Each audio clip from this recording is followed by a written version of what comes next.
요한복음 5번째 시간입니다. 요한복음 5번째 시간, 주의 길을 곱게 하는 자라는 제목으로 말씀을 전하도록 하겠습니다.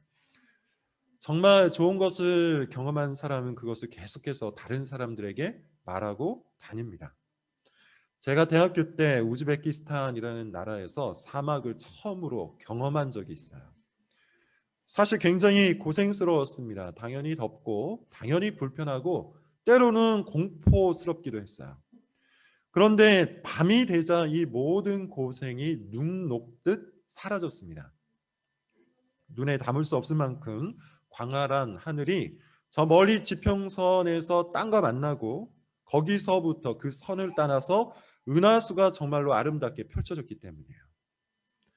압도적인 풍경을 경험한 것이죠. 그 후에 한참 동안, 꽤 오랫동안 사막의 밤 풍경을 떠들고 다닌 기억이 있어요. 요즘 제가 떠들고 다니는 것이 또 있습니다. 어린이 대공원이에요. 우리 집 옆에 있는 크지도 않고 작지도 않은 그런 공원입니다. 그런데 있을 것이 다 있어요. 동네 공원보다는 훨씬 더 커서 산책하기에 적절하고요. 또 너무 넓은 공원보다는 아기자기한 맛이 있어서 구경하기가 좋습니다. 그래서 제가 농담조로 우리 아내에게 항상 이런 말을 하죠. 난 이곳에 뼈를 묻겠다. 이 어린이 대공원 근처에 뼈를 묻겠다. 눈 올 때 일부러 나가서 사진도 찍고, 조금 있으면 벚꽃이 필 텐데 그때도 일부러 시기를 맞춰서 사진을 찍으러 나가요. 여름의 푸르름과 가을의 알록달록함도 일부러 사진을 찍습니다. 그래서 어린이 대공원 사진 전문가라고 스스로 자처하고 다녀요. 좋아서 그렇습니다. 좋으면 알리고 싶고, 좋으면 보여주고 싶고, 좋으면 전하고 싶은 거예요. 오늘 본문의 주인공은 예수님이 아닙니다. 세례 요한이에요. 세례 요한은 스스로를 뭐라고 이야기했죠? 지난 본문에 있는데 증인이라고 해요. 무엇을 증언하는 증인입니까? 빛을 증언하는 자라고 해요. 왜 증언한다고 하죠? 그 빛을 믿게 하려고 증언한다고 합니다. 우리는 앞서 예수님에 관한 소개를 들었는데 예수님은 어떤 분입니까? 이것이 요한복음 서론에 있었던 내용이죠. 예수님은 태초부터 계신 말씀이에요. 이 말씀은 하나님과 함께 계신 하나님입니다. 이 말씀은 세상을 지으신 분이고, 이 말씀 안에는 생명이 있고, 이 생명은 사람들의 빛이래요. 지금 제가 말씀드린 이 문장에 대해서 여러분들은 어떻게 느끼는지 모르겠지만 사실 이 문장은 압도적인 풍경을 묘사하고 있는 것이죠. 한번 상상을 해보세요. 생명을 묘사하고 있어요. 생명. 그리고 빛을 묘사하고 있어요. 생명과 빛을 창조하신 말씀을 묘사하고 있죠. 만약에 여러분이 이런 분을 만났다면, 정말 생명과 빛이 되신 그 압도적인 그런 분을 만났다면, 이 분을 알리지 않고 견딜 수 있을까요? 이 분을 보여주지 않고, 이 분을 전하지 않고 견딜 수 있을까요? 그럴 수 없습니다. 사람은 본능적으로 좋은 것을 경험하면 반드시 알리게 되어 있어요. 맛집 하나만 알아도 그것을 사람들에게 알리고 싶어하는 것이 사람들의 본성이죠. 좋은 상품 하나만 알아도 그것을 사람들에게 선전하고 싶어하는 것이 사람들의 본능이라는 겁니다. 압도적인 풍경을 보면 어떻습니까? 반드시 사진을 찍어서 그것을 사람들에게 보여주고 싶어하는 것이 모든 사람들의 본능이에요. 그러므로 빛의 근원이 되시고 생명의 근원이 되신 분을 만난 사람이 그 예수님을, 그분을 꽁꽁 숨겨 놓는다는 것은 말이 되지 않는 것이죠. 아름다우신 예수님을 만난 사람은 반드시 예수님을 전하게 되어 있어요. 오늘 본문은 예수님을 알리는 방식에 관한 겁니다. 그 아름다우신 예수님을 우리는 어떻게 알릴 것인가? 본문을 봅시다. 19절입니다. 19절. 같이 한번 읽어볼 텐데 가정에 계신 분들도 함께 읽어볼게요. 자, 시작. 유대인들이 예루살렘에서 제사장들과 레위인들을 요한에게 보내어 내가 누구냐 물을 때 요한의 증언이 이러하니라. 자, 보겠습니다. 요한복음의 첫 시간에 제가 그런 말을 했을 거예요. 요한복음의 특징에 대해서 한 3가지로 정리하는데 그 중에 하나가 요한복음은 대화의 복음이다. 오늘 본문도 여러분 보시면 대화예요. 누구와 누구의 대화입니까? 예루살렘에서 파견되어 온 유대인들과 세례 요한에 대하죠. 유대인들이 묻고 세례 요한이 답을 합니다. 질문이 뭐였습니까? 네가 누구냐? 넌 도대체 누구냐? 이 질문의 의도는 여러 가지가 있을 겁니다. 일단 예루살렘에서 사람들이 파견되어서 올 정도니까 세례 요한에 대한 소문이 이스라엘 전역에 널리 퍼진 게 틀림없어요. 지금 여기서 말하는 예루살렘은 오늘날 한국으로 이야기하면 서울로 볼 수 있죠.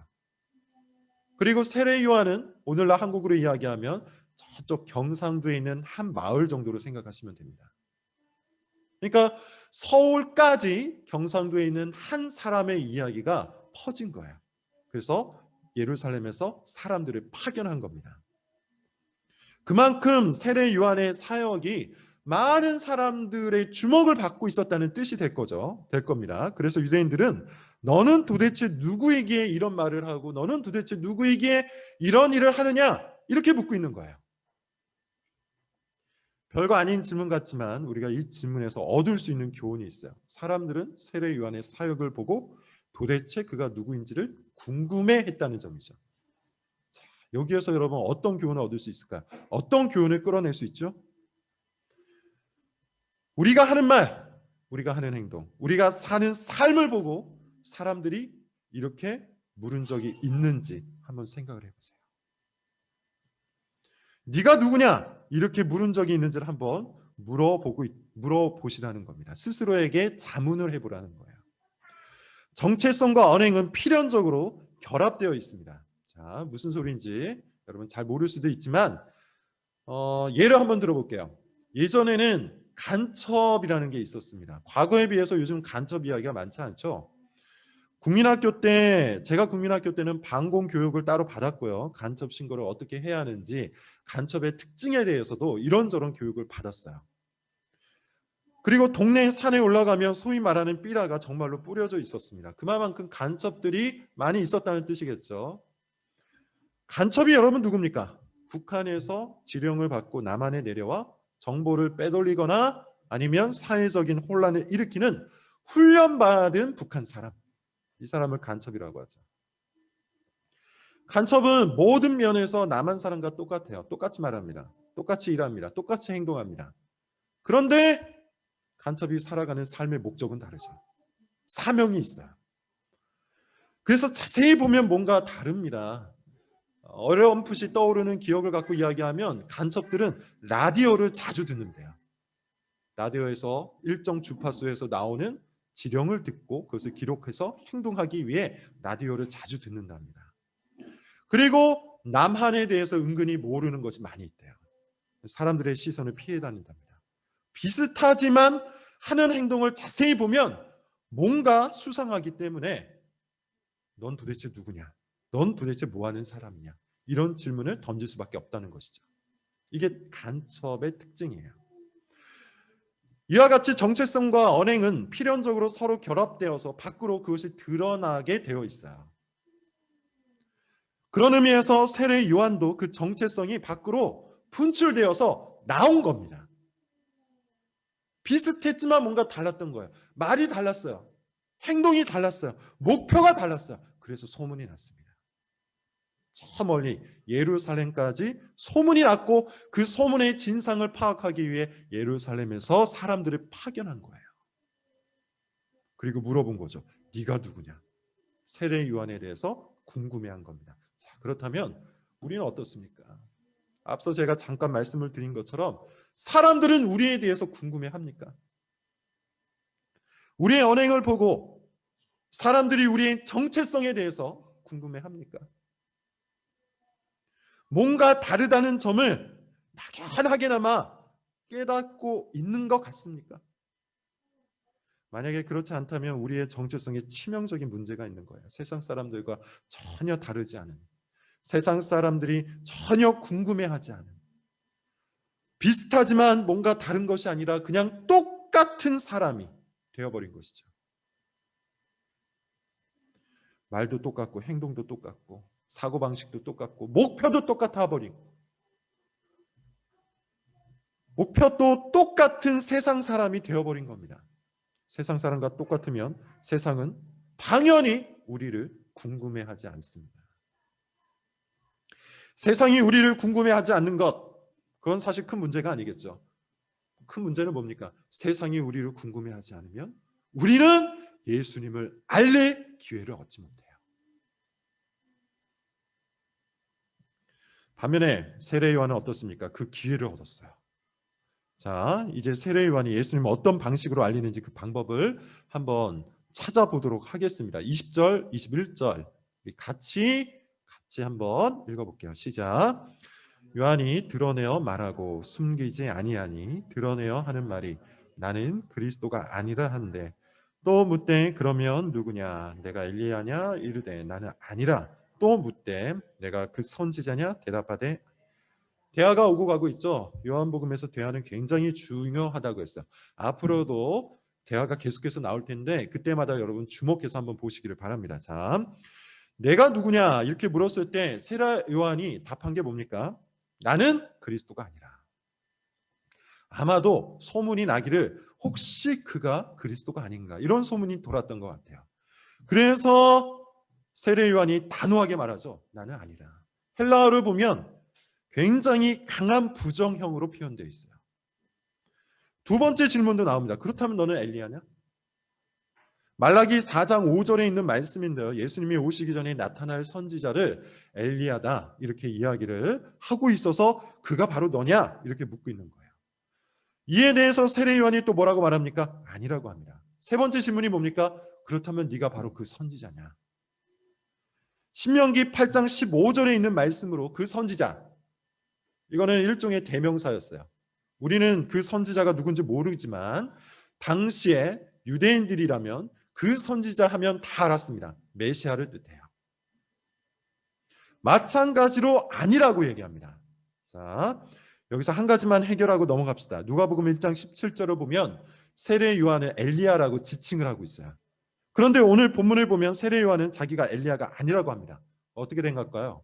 그래서 어떤 사람들은 성경이 이와 같이 서로 다른 말을 한다, 상충한다, 성경에 오류가 있다 이렇게 주장하는데 사실 여러분 이것은 화자가 누구인지 알면 간단히 해결되는 거죠. 화자, 말하는 자.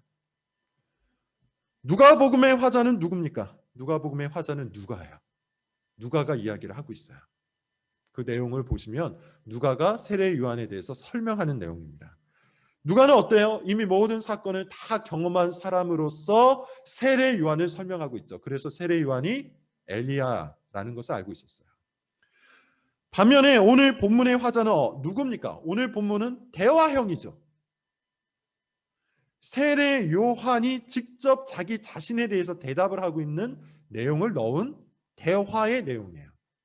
즉 세례 요한은 자기가 할 일을 분명히 알고는 있었지만 자기가 구약에 예언된 바로 그 엘리야인지는 정확히 알 수 없었던 거예요.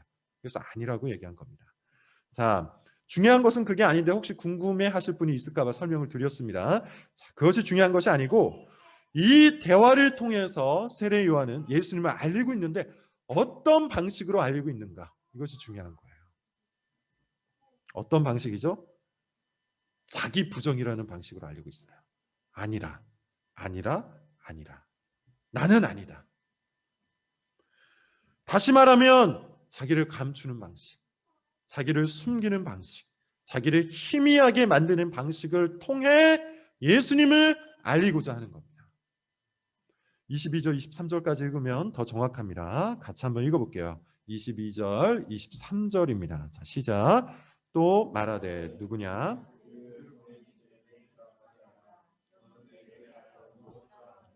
이르되 나는 선지자 이사야의 말과 같이 주의 길을 곧게 하라고 광야에서 외치는 자의 예루살렘에서 파견된 유대인들이 답답해서 한 번 더 물어봅니다. 그렇다면 너는 누구냐? 우리가 예루살렘에 가서 네가 누구라고 말해야 하느냐? 이때 세례 요한이 아주 유명한 말을 인용하죠. 이사야 선지자가 한 말이야. 주의 길을 곧게 하라고 광야에서 외치는 자의 소리다. 이것이 바로 세례 요한의 정체성 그리고 사명이요 그리고 오늘 본문의 주제예요. 세례 요한은 자기를 누구라고 이야기합니까? 나는 그리스도가 아니라, 나는 그 선지자가 아니라, 나는 엘리야가 아니라. 그래 놓고는 자기 자신이 소리라고 얘기하죠. 아주 절묘한 표현이에요. 앞서 예수님은 누구라고 묘사되어 있었죠? 말씀이라고 묘사되어 있었죠. 말씀은 실체입니다. 반면에 소리는 어떻습니까? 그 말씀의 표현일 뿐이죠. 말씀과 소리의 관계를 잘 생각해 보세요. 지금 저는 하나님의 말씀을 소리로 이야기하고 있어요. 말씀은 여전히 존재하지만 소리는 어떻습니까? 한번 발화하면 사라지는 겁니다. 말씀은 실체로서 남아있지만 소리는 한번 발화하고 없어져 버린다는 거예요. 세례 요한은 자기가 그렇게 희미한 존재라는 것, 중심이 아니라 주변이라는 것, 주체가 아니라 객체라는 것을 말하고 있는 거예요. 목적이 뭡니까? 주의 길을 곱게 하기 위해서. 여러분, 이것은 성경이 정말 일관적으로 말하고 있는 겁니다. 성경이 창세기부터 요한계시록까지 아주 일관적으로 우리에게 주고 있는 교훈이에요. 이 교훈은 우리가 꼼꼼하게 따져서 정말 그런지 아닌지를 따질 그런 교훈이 아니고 받아들이든지 받아들이지 않든지 둘 중 하나예요. 어떤 교훈입니까? 우리가 감춰질 때 예수님이 드러난다는 교훈입니다. 우리는 객체고 예수님이 주체라는 교훈이에요. 우리가 주변으로 밀려나야만 예수님이 중심에 설 수가 있는 겁니다. 이것이야말로 우리가 예수님을 전하는 유일한 방식이에요. 유일한 방식이에요. 성경이 가르치는 유일한 방식이에요. 이것을 반대로 한번 생각을 해볼까요? 그렇다면 언제 예수님이 전해지지 않을까요? 언제 예수님이 세상으로부터 감춰질까요? 우리가 주체가 될 때 그렇습니다. 우리가 감춰지지 않고 우리가 숨겨지지 않을 때, 오히려 우리가 중심에 서고 오히려 우리가 드러나고자 할 때, 오히려 우리가 과시하고자 하는 욕망을 드러낼 때 예수님은 전해지지 않는 거예요. 우리가 말씀이 되고 예수님을 소리로 사용할 때 예수님은 이 세상에서 사라져버리는 거예요. 오늘날 가장 커다란 문제가 여기에 있어요. 왜 그렇습니까? 사람들이 이 진리를 싫어하기 때문이죠. 심지어 교회를 다니는 사람도 지금 제가 말한 이 교훈, 이 진리를 싫어해요. 내가 감춰질 때 예수님이 나타난다는 이 진리를 싫어한다는 겁니다. 성경은 예수님의 증인이 되거나 나 자신의 증인이 되거나 둘 중 하나일 수밖에 없다고 말해요. 그런데 나는 어떻게 믿고 싶은 겁니까? 그렇지 않다고 믿고 싶은 겁니다. 둘 다 될 수 있다고 말해요. 심지어 교회에서도 그렇게 말해요. 나도 영광을 받고 예수님도 영광을 받을 수 있는 길이 있지 않겠는가? 난 그걸 찾겠다. 나도 중심에 서고 예수님도 중심에 설 수 있는 그런 방식 분명히 있을 것이다. 나는 그런 교회, 나는 그런 복음을 찾아다니겠다. 그러나 여러분, 성경이 일관적으로 말하는 것처럼 나와 함께 중심에 서시는 예수님은 참 예수님이 아닙니다. 그 예수님은 만들어진 예수님에 불과해요. 이 땅을 창조하신 예수님은 자기 땅에 사는 자기 백성들의 왕이 되기 위해 이 땅에 오신 거예요. 왕이신 예수님은 항상 모든 사람들의 중심에 서실 수밖에 없고 그를 믿는 자들은 왕이신 예수님을 높일 수밖에 없는 겁니다. 이것이 성경이 말하는 거예요. 그것이 마땅한 그림이에요. 그런데 이 명백한 진리를, 이 명백한 그림을 혼탁하게 만드는 사람들이 얼마나 많은지 모릅니다. 우리는 이런 거짓 진리에 저항해야 돼요. 이런 거짓 진리에 저항하지 않기 때문에 어떤 결과가 찾아오는 것이죠. 앞서 말한 것처럼 그냥 똑같아지는 겁니다. 자기를 드러내고 자기를 높이고 자기를 중심에 세우는 것을 당연하게 여기는 사람들, 세상 사람들과 똑같아지는 거예요. 그들의 말과 그들의 행동과 그들의 목표, 그들의 사고방식과 똑같아지는 거예요. 그래서 그들이 우리를 전혀 궁금해하지 않는 것이죠. 무엇이 궁금하겠습니까? 다 똑같은데 궁금할 것이 하나도 없죠. 내가 생각하는 대로 저 사람도 생각하고, 내가 말하는 대로 저 사람도 말하고, 내가 누군가를 미워할 때 똑같이 미워하고, 내가 누군가를 원수로 여길 때 똑같이 원수로 대하는 우리를 보며 세상 사람들이 우리를 궁금해하겠습니까? 그렇게 우리가 감춰지지 않고 우리가 숨겨지지 않기 때문에, 즉 나는 아니라 자기 부정을 하지 않기 때문에, 스스로 광야에 외치는 자의 소리가 되려고 하지 않기 때문에 예수님이 전해지지 않는 거예요. 백화점 같은 교회를, 마트 같은 교회를, 사회복지단체 같은 교회를, 구청이나 주민센터 같은 그런 교회를 그 누가 궁금해하겠습니까? 다 똑같은데 궁금할 것이 하나도 없죠. 자기를 드러내고, 자기를 과시하고, 자기를 홍보하고, 자기를 선전하고, 자기를 높이면서 동시에 예수님도 전할 수 있다는 생각은 거짓 진리입니다. 이 거짓 진리에 저항하십시오. 우리의 언어로, 우리의 행동으로, 우리의 삶으로 이 거짓 진리에 저항하십시오. 만약에 우리가 이 거짓 진리에 저항하기 시작한다면 세상이 우리를 궁금해할 겁니다. 그리고 세상이 우리를 궁금해할 때 우리는 예수님을 알릴 수 있는 기회를 얻게 될 거예요.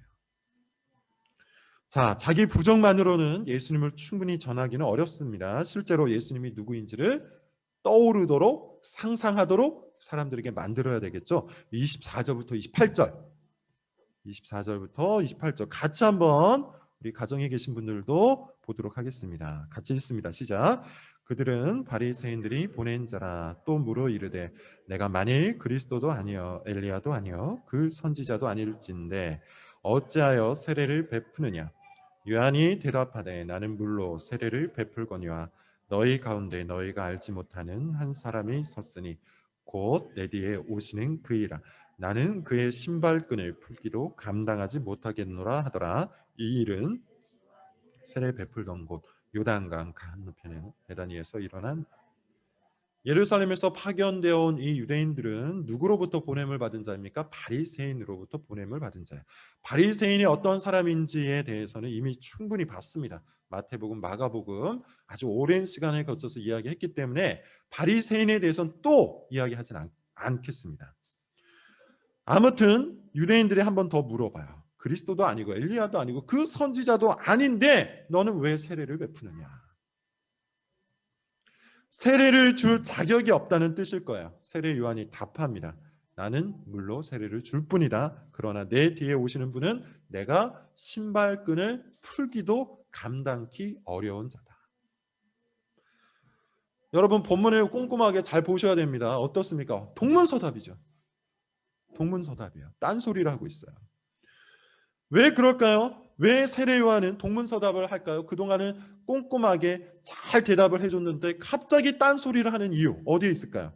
세례 요한은 무의미한 대화를 그만 멈추고 뭘 말하고 싶었던 겁니까? 예수 그리스도를 사람들에게 알고 싶었던 거예요.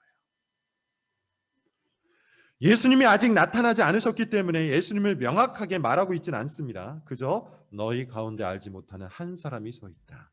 그는 내 뒤에 오신다. 나는 그의 신발끈을 푸는 것도 감당할 수 없을 정도다. 이 정도로만 말하고 있죠. 근데 여러분 이걸 갖고 한번 잘 생각을 해보셔야 돼요. 세례 요한은 최소한의 말로 최대한 상상할 수 있도록 말하고 있죠.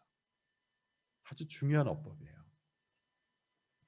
다시 말해서 세례 요한은 사람들이 위대하신 그리스도를 상상하도록 만들고 있는 겁니다.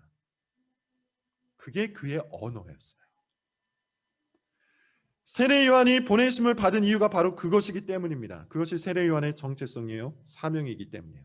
자, 여러분 오늘 본문을 통해 우리가 붙들어야 할 교훈은 아주 명확합니다.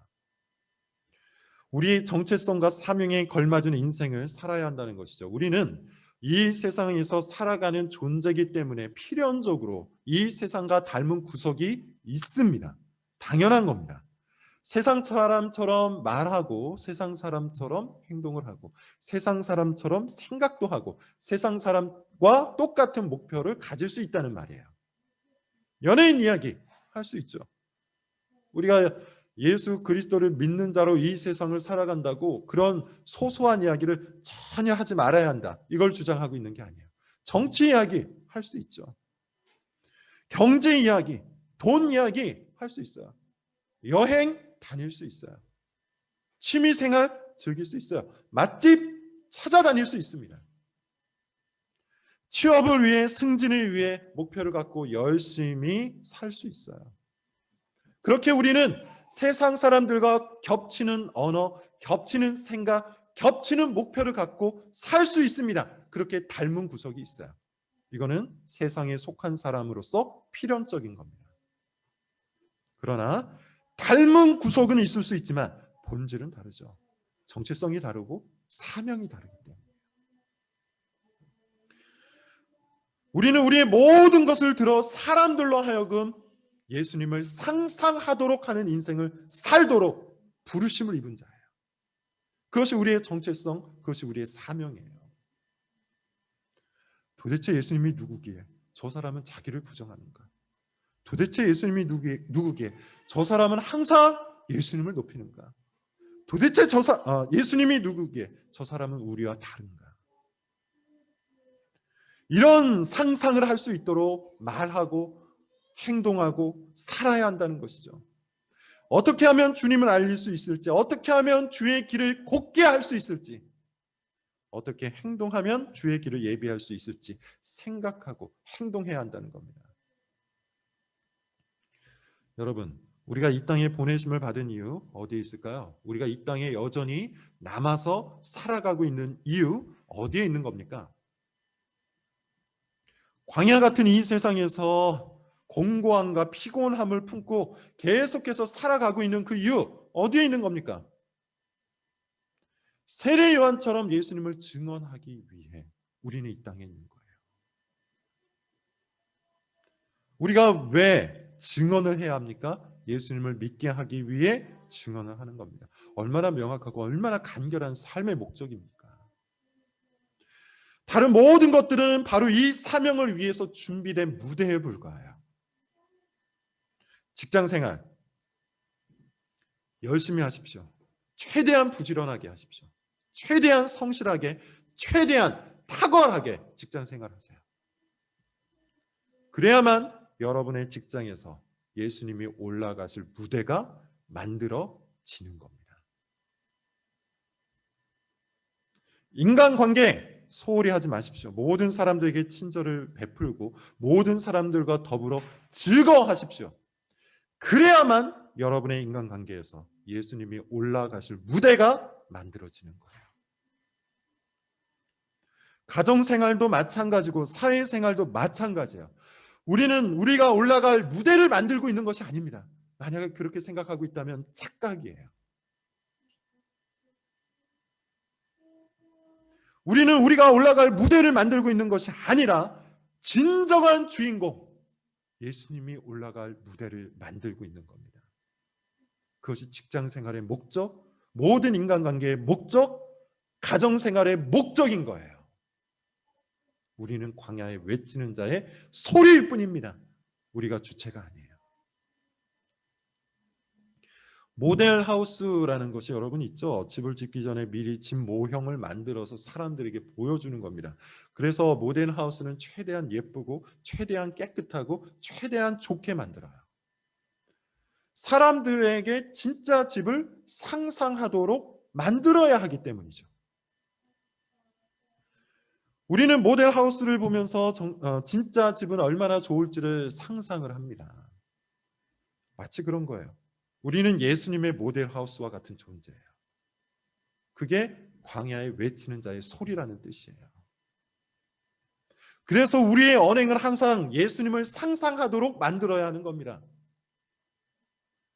우리의 말을 듣고 도대체 저 사람이 믿는 예수님은 누구기에 저 사람은 저런 말을 할까? 이런 상상을 하도록 만들어야 한다는 것이죠. 우리의 행동을 보고 사람들은 예수님을 상상해야 합니다. 저 사람도 저 정도인데, 저 사람이 찬양하고 저 사람이 예배하고 저 사람이 높이는 예수님은 도대체 어떤 분일까? 이런 상상을 하도록 만들어야 한다는 거예요. 그리고 한 가지가 더 있죠. 진짜 집이 완성되면 모델하우스는 어떻게 되죠? 철거돼요. 마치 그런 것처럼 우리는 항상 감춰지고 희미해져야 한다는 사실을 잊어서는 안 됩니다. 광야에 외치는 자의 소리, 말씀이라는 실체를 전하고 사라지는 소리에 불과하다는 사실 명심하십시오. 여러분, 우리 다시 한번 우리 가슴에 새길 수 있기를 바랍니다. 일주일 동안 어떻게 살아야 합니까? 주의 길을 곧게 하는 자로 살아야 합니다. 그것이 우리의 정체성이요 사명이에요. 월요일 아침 우리는 마음에 무엇을 다짐하고 시작해야 합니까? 일주일 내내 예수님을 상상하도록 하는 인생을 살겠다는 다짐을 갖고 월요일 아침을 시작해야 돼요. 사람들을 만날 때마다 우리는 무엇을 목표로 해야 합니까? 사람들이 우리를 궁금해할 수 있도록 우리의 언행을 세상과 다르게 해야겠다는 목표를 가져야 돼요. 왜냐하면 우리는 예수님의 증인이기 때문이죠. 우리는 예수님의 소리이기 때문이죠. 우리는 예수님의 길을 곧게 하는 사람이기 때문이에요. 그런 정체성과 그런 사명으로 여러분 일주일을 사시기를 바랍니다. 기도하겠습니다.